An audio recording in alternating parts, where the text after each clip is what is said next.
le Président. Bonjour à tout le monde. Monsieur le greffier, veuillez citer l'affaire, je vous prie. Le greffier, bonjour. Monsieur le Président, Madame, Messieurs les juges, il s'agit de l'affaire IT 98-29/1A, le procureur contre Dragomir Milošević. Le Président, avant que je ne commence, Monsieur Milošević,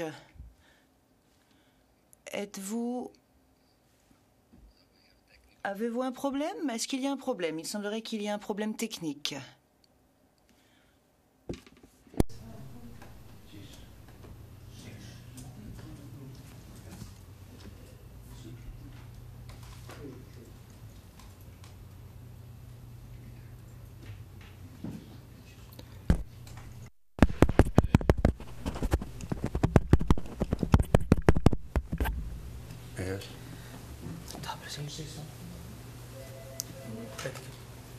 Can you hear me? Le Président, est-ce que vous m'entendez? It's okay. Good. Est-ce que le problème a été réglé? J'aimerais donc demander à Monsieur Milošević s'il suit l'audience dans une langue qu'il comprend.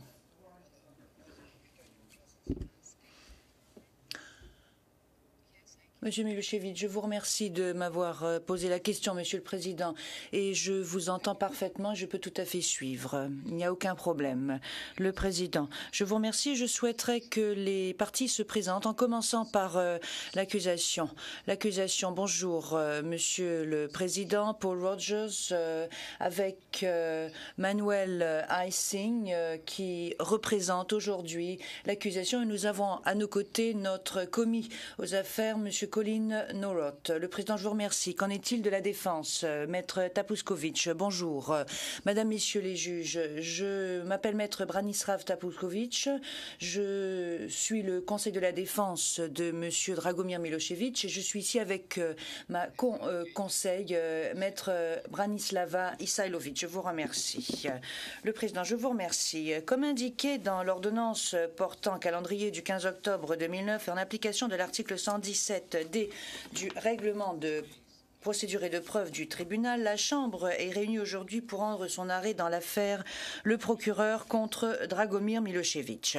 Conformément à l'usage du tribunal international, je ne donnerai pas lecture du texte de l'arrêt à l'exception de son dispositif. Je rappellerai plutôt les questions soulevées dans le cadre de la procédure d'appel et résumerai les conclusions de la Chambre d'appel. Je tiens à souligner que le résumé qui suit ne fait pas partie intégrante de l'arrêt. Seul fait autorité l'exposé des conclusions et motifs de la Chambre d'appel que l'on trouve dans le texte écrit de l'arrêt, dont des copies seront mises à la disposition des parties et du public à l'issue de l'audience. Les faits à l'origine du présent appel concernent les événements qui ont eu lieu dans la ville de Sarajevo, en Bosnie-Herzégovine, entre août 1994 et novembre 1995. Pendant cette période, Dragomir Milošević était commandant du corps de Sarajevo-Romania, le SRK. La Chambre de première instance a conclu que les troupes du SRK, sous le commandement de Milošević, étaient responsables des tirs isolés et des bombardements continus de la zone de Sarajevo, provoquant la mort ainsi que des blessures graves pour de nombreux civils. Par conséquent, elle a reconnu Milošević coupable, en application de l'article 7.1 du statut, d'avoir planifié et ordonné les crimes de terrorisation, une violation des droits aux coutumes de la guerre, chef 1, d'assassinat et des actes inhumains, des crimes contre l'humanité sous la forme de tirs isolés, chef 2 et 3, et coupable pour les bombardements chef 5 et 6. Du fait de sa culpabilité au titre du chef 1, la Chambre de première instance a rejeté les chefs d'accusation d'attaque illégale contre des civils, chefs 4 et 7. La Chambre a estimé le cumul de ces chefs inacceptable, étant donné que les éléments du crime d'attaque illégale contre des civils sont entièrement compris dans le crime de terrorisation. La Chambre de première instance a condamné Dragomir Milošević à une peine unique de 33 ans d'emprisonnement. Les deux parties ont interjeté appel du jugement. Milošević a énoncé 12 moyens d'appel contre le jugement. Il demande à la Chambre d'appel de l'acquitter de tous les chefs d'accusation. L'accusation présente un seul moyen d'appel contre la peine et demande à la Chambre d'appel d'augmenter la peine imposée à Milošević et de la transformer en emprisonnement à vie. Je commencerai par les moyens d'appel soulevés par Milošević, suivis de ceux de l'accusation. Dans la première partie de son premier moyen d'appel, Milošević avance que la Chambre de première instance a déterminé à tort que tous les éléments constitutifs du crime de terrorisation avaient été remplis. En ce qui concerne l'actus reus du crime, la Chambre d'appel conclut que la Chambre de première instance a interprété de façon erronée l'arrêt Galić quand elle a déclaré que, et je cite, « le fait de causer la mort ou de porter des atteintes graves à l'intégrité physique ou à la santé est un élément requis du crime de terrorisation. » Fin de la citation. Et a ainsi commis une erreur de droit. Causer la mort ou porter des atteintes graves à l'intégrité physique ou à la santé ne représente que l'une des manières de commettre le crime de terrorisation et n'est donc pas un élément de l'infraction en soi. Toutefois, pour qu'une infraction relève de la compétence de ce tribunal, il faut que les victimes aient souffert de conséquences graves déclenchées par les actes ou les menaces de violence. De telles conséquences graves incluent la mort ou l'atteinte à l'intégrité physique ou à la santé sans se limiter à celle-ci. Pour des motifs exposés dans son arrêt, la Chambre d'appel rejette en outre la thèse de l'accusation suivant laquelle l'actus reus du crime de terrorisation est composé d'actes capables de répandre la terreur.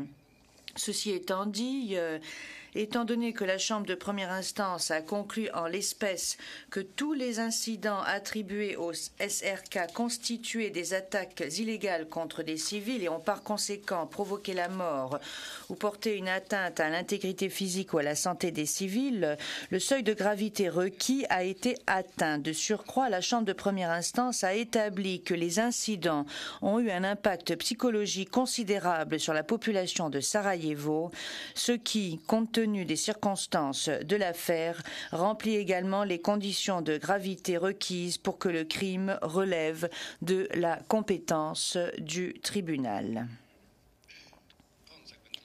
Par conséquent, la Chambre d'appel déclare que l'erreur de droit de la Chambre de première instance eu égard à l'actus reus du crime de terrorisation n'a pas d'impact sur son analyse des éléments de preuve en l'espèce et en dernier ressort sur la conclusion de culpabilité. Cependant, au vu de l'erreur de droit de la Chambre de première instance, la Chambre d'appel estime qu'il est nécessaire de fournir une orientation eu égard au droit applicable pour le cumul de déclarations de culpabilité relative aux crimes de terrorisation et d'attaques illégales contre des civils. Elle estime, contrairement à la conclusion de la Chambre de première instance, que chacune des infractions en question comporte un élément qui exige la preuve d'un fait que n'exige pas l'autre, ce qui permet le cumul des déclarations de culpabilité. Toutefois, la Chambre d'appel n'a pas étudié davantage la question car l'accusation n'a pas interjeté appel contre le cumul de déclarations de culpabilité. La Chambre d'appel n'a pas retenu l'argument de Milošević, suivant lequel la Chambre de première instance n'a pas pu prendre en considération les preuves de la réelle terreur vécue par la population civile lorsqu'elle a déterminé le mens rea du crime. Elle conclut que le fait de répandre effectivement la terreur et les attaques sans discrimination étaient deux facteurs raisonnables dont la Chambre de première instance a tenu compte pour déterminer l'intention spécifique de Milošević. Milošević. La Chambre d'appel rappelle à cet égard que bien que la terrorisation effective de la population civile ne soit pas un élément du crime, des preuves de cette terrorisation peuvent permettre de déterminer d'autres éléments du crime de terrorisation. Pour ce qui est des indices mentionnés dans l'arrêt Galić, la Chambre d'appel souligne qu'il ne représente pas une liste exhaustive de considérations obligatoires, mais une indication de quelques facteurs qui peuvent être pris en considération en fonction des circonstances de l'affaire. La Chambre d'appel conclut que Milošević n'a pas pu donner la preuve de toute erreur perceptible dans le raisonnement tenu par la Chambre de première instance à ce sujet. Cette branche du moyen d'appel est par conséquent rejetée. Le juge Liu exprime une opinion dissidente sur la question et la compétence du tribunal pour le crime de terrorisation et les éléments constitutifs du crime. Dans la deuxième branche du premier moyen d'appel, Milošević allègue que la Chambre de première instance n'a pas pu déterminer au-delà de tout doute raisonnable que les attaques effectuées par le SRK étaient dirigées contre des civils ou que les civils étaient les victimes de ces attaques. D'emblée, la Chambre d'appel ne trouve aucune erreur dans les définitions de civils et de population civile énoncées par la Chambre de première instance et rejette l'argument de Milošević selon lequel la Chambre de première instance a présumé que les victimes avaient le statut de civils. Milošević soutient que la Chambre de première instance a commis une erreur en ne considérant pas comme zone militaire des secteurs entiers de Sarajevo détenus par l'armée de Bosnie-Herzégovine. Mais la Chambre d'appel souligne qu'il n'est pas nécessaire que des secteurs particuliers ou des zones soient appelés civils ou militaires.